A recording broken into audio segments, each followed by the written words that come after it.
ಎಲ್ರಿಗೂ ನಮಸ್ಕಾರ. ಅಂತಾರಾಷ್ಟ್ರೀಯ ಯೋಗ ದಿನಾಚರಣೆಯ ಈ ಶುಭ ಸಂದರ್ಭದಲ್ಲಿ ನಮ್ಮ ಭಾರತೀಯ ಸಂಸ್ಕೃತಿ ಜಗತ್ತಿಗೆ ನೀಡಿದ ಅಮೂಲ್ಯ ಕೊಡುಗೆಯಾದ ಯೋಗದ ಕುರಿತು ಕೆಲವು ಆಲೋಚನೆಗಳನ್ನು ನಿಮ್ಮ ಮುಂದೆ ಹಂಚಿಕೊಳ್ಳುತ್ತಾ ಇದ್ದೇನೆ. ಮೊದಲನೇದಾಗಿ ಯೋಗ ಎಂದರೇನು ಅನ್ನೋದನ್ನು ತಿಳ್ಕೊಳ್ಳೋಣ. ಯೋಗ ಅಂತಕ್ಕಂಥ ಒಂದು ಪದ ಏನಿದೆ, ಸಂಸ್ಕೃತದ ಯುಜ್ ಎಂಬ ಧಾತುವಿನಿಂದ ಬಂದಿದೆ. ಇದರ ಅರ್ಥ ಜೋಡಿಸುವುದು ಅಥವಾ ಒಂದಾಗಿಸುವುದು. ಸರಳವಾಗಿ ಹೇಳಬೇಕು ಅಂತ ಹೇಳಿದ್ರೆ, ನಮ್ಮ ದೇಹ, ಮನಸ್ಸು ಮತ್ತು ಆತ್ಮವನ್ನು ಒಂದೇ ಸೂತ್ರದಲ್ಲಿ ಬೆಸೆಯುವುದೇ ಯೋಗ. ಯೋಗ ಎಂದರೆ ಕೇವಲ ತೂಕ ಇಳಿಸುವ ಅಥವಾ ದೇಹವನ್ನು ದಂಡಿಸುವ ಪ್ರಕ್ರಿಯೆಯಲ್ಲ. ಇದು ನಮ್ಮ ಆಂತರಿಕ ಶಕ್ತಿಯನ್ನು ಜಾಗೃತಗೊಳಿಸಿ ಪ್ರಕೃತಿಯೊಂದಿಗೆ ಮತ್ತು ನಮ್ಮ ನಿಜವಾದ ಅಸ್ತಿತ್ವದೊಂದಿಗೆ ನಮ್ಮನ್ನು ಜೋಡಿಸುವ ಒಂದು ಅದ್ಭುತ ಸೇತುವೆ ಆಗಿದೆ. ನಮ್ಮಲ್ಲಿ ಯೋಗ ಎಂದರೆ ಕೇವಲ ವಿಭಿನ್ನ ಶಾರೀರಿಕ ಭಂಗಿಗಳು ಅಥವಾ ಆಸನಗಳು ಅಂತಕ್ಕಂಥ ಒಂದು ತಪ್ಪು ಕಲ್ಪನೆ ಇದೆ. ಆದರೆ ಯೋಗವು ಕೇವಲ ಆಸನಗಳಿಗಷ್ಟೇ ಸೀಮಿತವಾಗಿಲ್ಲ. ಮಹರ್ಷಿ ಪತಂಜಲಿ ಅವರು ಹೇಳಿರುವ ಅಷ್ಟಾಂಗ ಯೋಗದಲ್ಲಿ ಆಸನವು ಕೇವಲ ಮೂರನೆಯ ಹಂತವಾಗಿದೆ. ಯಮ, ನಿಯಮ, ಆಸನ, ಪ್ರಾಣಾಯಾಮ, ಪ್ರತ್ಯಾಹಾರ, ಧಾರಣ, ಧ್ಯಾನ ಮತ್ತು ಸಮಾಧಿ ಇವು ಅಷ್ಟಾಂಗಗಳು. ಆಸನಗಳು ನಮ್ಮ ದೇಹವನ್ನು ದೃಢವಾಗಿ ಮತ್ತು ಆರೋಗ್ಯವಾಗಿ ಇಡಲು ಸಹಾಯ ಮಾಡುತ್ತವೆ ನಿಜ. ಆದರೆ ಅದರ ನಿಜವಾದ ಉದ್ದೇಶ ದೇಹವನ್ನು ಸ್ಥಿರವಾಗಿಟ್ಟುಕೊಂಡು ಮನಸ್ಸನ್ನು ನಿಯಂತ್ರಿಸುವುದು. ಆಸನಗಳು ಯೋಗದ ಪ್ರವೇಶ ದ್ವಾರವಷ್ಟೇ. ಆದರೆ ಯೋಗದ ಅರಮನೆ ಇನ್ನೂ ಬಹಳ ದೊಡ್ಡದಿದೆ. ಮನಸ್ಸಿನ ಚಂಚಲತೆಯನ್ನು ದೂರ ಮಾಡಿ ತನ್ಮಯತೆಯನ್ನು ಸಾಧಿಸುವುದೇ ಯೋಗದ ನಿಜವಾದ ಗುರಿ.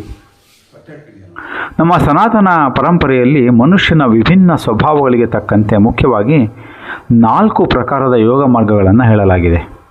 ಕರ್ಮ ಮಾರ್ಗ, ಯಾವುದೇ ಪ್ರತಿಫಲಾಪೇಕ್ಷೆ ಇಲ್ಲದೆ ಸಮಾಜಕ್ಕೆ ಮತ್ತು ಕರ್ತವ್ಯಕ್ಕೆ ನಮ್ಮನ್ನು ನಾವು ಸಮರ್ಪಿಸಿಕೊಳ್ತಕ್ಕಂಥದ್ದಕ್ಕೆ ಕರ್ಮಯೋಗ ಅಂತ ಹೇಳ್ಬೋದು. ಇದು ಕ್ರಿಯಾಶೀಲ ವ್ಯಕ್ತಿಗಳಿಗೆ ಸೂಕ್ತ ಅನ್ನುವಂಥದ್ದು. ಭಗವದ್ಗೀತೆಯಲ್ಲಿ ಒಂದು ಮಾತು ಬರುತ್ತೆ, ಯೋಗಸ್ಥಃ ಕುರು ಕರ್ಮಾಣಿ. ಯಾರು ಕರ್ಮವನ್ನು ಮಾಡ್ತಾರೆ ಅವರು ಯೋಗಸ್ಥವಾದ ರೀತಿಯಲ್ಲಿ, ಅಂದರೆ ಸಮಸ್ಥಿತಿಯಲ್ಲಿ ಮಾಡಬೇಕು, ಪ್ರತಿಫಲಾಪೇಕ್ಷೆ ಇರಬಾರ್ದು ಅನ್ನುವಂಥದ್ದು. ಎರಡನೆಯ ಒಂದು ಯೋಗ ಭಕ್ತಿ ಯೋಗ. ಭಗವಂತನಲ್ಲಿ ಅಥವಾ ಪ್ರಕೃತಿಯಲ್ಲಿ ಸಂಪೂರ್ಣ ಶರಣಾಗತಿ ಅಥವಾ ಪ್ರೇಮ ಭಾವವನ್ನು ಹೊಂದತಕ್ಕಂಥದ್ದು. ಇದು ಭಾವನಾತ್ಮಕವಾದ ಮನಸ್ಸಿನವರಿಗೆ ಹತ್ತಿರವಾಗಿರುವಂಥದ್ದು. ರಾಮಕೃಷ್ಣ ಪರಮಹಂಸರು ಭಕ್ತಿಯೋಗವನ್ನು ಪ್ರತಿಪಾದಿಸ್ತಾರೆ. ಕಲಿಯುಗದಲ್ಲಿ ಭಕ್ತಿಯೋಗ ಬಹಳಷ್ಟು ಸುಲಭವಾದ ಮಾರ್ಗ ಅಂತೇಳಿ ಶ್ರೀ ರಾಮಕೃಷ್ಣ ಪರಮಹಂಸರು ಹೇಳ್ತಾರೆ. ಮೂರನೇದು ಜ್ಞಾನಯೋಗ. ವಿವೇಕ ಮತ್ತು ಬುದ್ಧಿಶಕ್ತಿಯ ಮೂಲಕ ಸತ್ಯವನ್ನು ಅರಿಯುವಂಥದ್ದು. ನಾನು ಯಾರು ಎಂಬ ಆತ್ಮವಿಚಾರ ಮಾಡುವುದು ಜ್ಞಾನಯೋಗ. ಇದು ಬುದ್ಧಿಜೀವಿಗಳ ಮಾರ್ಗ.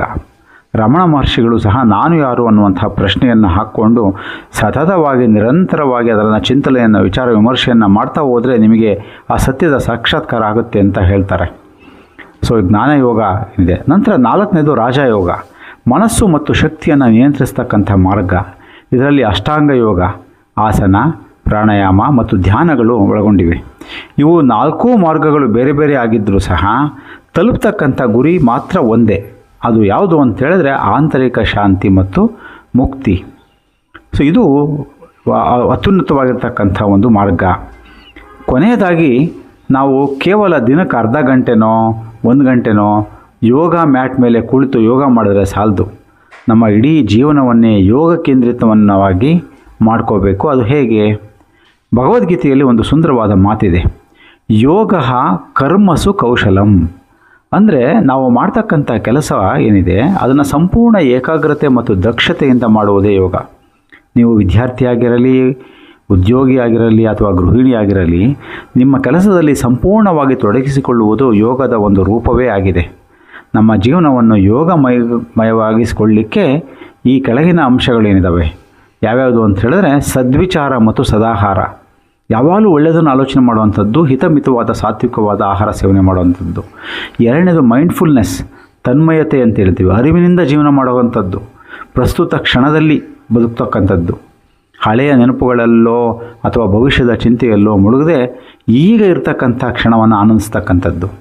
ಮೂರನೇದು ಸಮಚಿತ್ತತೆ, ಜೀವನದ ಸುಖ ದುಃಖ ಜಯ ಅಪಜಯಗಳನ್ನು ಸಮಾನವಾಗಿ ಸ್ವೀಕರಿಸ್ತಕ್ಕಂಥ ಮನಸ್ಥಿತಿ. ಈ ಮೂರನ್ನು ನಾವು ಮಾಡಬೇಕಾಗತ್ತೆ.